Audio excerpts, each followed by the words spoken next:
തന്നെ എനിക്ക് അതിശയിച്ചു കേട്ടോ. കാര്യം വീണ്ടും വീണ്ടും വീണ്ടും ആൾക്കാരോട് ചോദിക്കണം. എന്തായാലും ഒരുപാട് വ്ളോഗർമാർ വന്ന് വ്ളോഗ് ചെയ്തിട്ട് പോയിട്ടുള്ള കടയാണ് കായംകുളത്തെ ബഷീർ ഖാന്റെ ദം ബിരിയാണി. ഞാൻ വ്ളോഗ് ഒന്നും ചെയ്യാൻ വേണ്ടി വന്നതല്ല, അവിചാരിതമായിട്ട് എൻ്റെ കാറിന് അക്സസറീസ് ഫിറ്റ് ചെയ്യാൻ വേണ്ടി വന്നപ്പം ഒന്ന് കയറിയതാണ്. അന്നേരം കണ്ട ചില കാഴ്ചകളാണ് നിങ്ങളുടെ അടുത്ത് പറയുന്നത്. ബിരിയാണി ഉണ്ടാക്കിയതിന് ക്ഷീണത്തിൽ വെള്ളമൊക്കെ കുടിക്കുകയാണ്. ഓക്കെ, ഞാൻ ഇത്ര ഒന്ന് രണ്ട് കാര്യം കടി വെച്ചോട്ടെ. ഞാൻ വ്ളോഗറൊന്നും അല്ല, പക്ഷേ എങ്കിലും ചോദിക്കുകയാണ്. ഞാൻ കഴിക്കാനിരുന്നപ്പോൾ ശ്രദ്ധിച്ച കാര്യമാണ്, ഇപ്പം എങ്ങനെയാണ് ഈ രണ്ടാമത് വീണ്ടും ചോറ് വേണോ എന്ന് ചോദിക്കുന്നത്? സാധാരണ ഒരു വ്യക്തികൾ അങ്ങനെ ചോദിക്കാറില്ല ഒരു കടകളിൽ. എങ്ങനെയാണ് അതിൻ്റെ ഒരു അത് നമ്മള് വിശന്ന് വരുന്നതല്ലേ? അതെ, അപ്പൊ ഇത് വയർ നിറഞ്ഞു പോകുകയാണ് നമ്മുടെ ലക്ഷ്യം.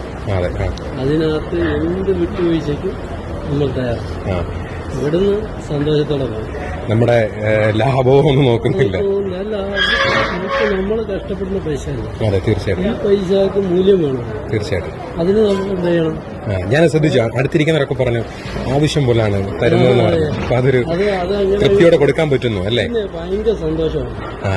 അതാണ് മനുഷ്യന് ആവശ്യം, സന്തോഷമില്ല. ഏതൊക്കെ ബിരിയാണി ഉണ്ട് ഇവിടെ? നമുക്ക് ചിക്കനുണ്ട്, മട്ടനുണ്ട്, ബീഫുണ്ട്. ചിക്കനും മട്ടനും ബീഫും ഉണ്ട്. ഞാൻ തന്നെ എനിക്ക് അതിശയിച്ചു കേട്ടോ.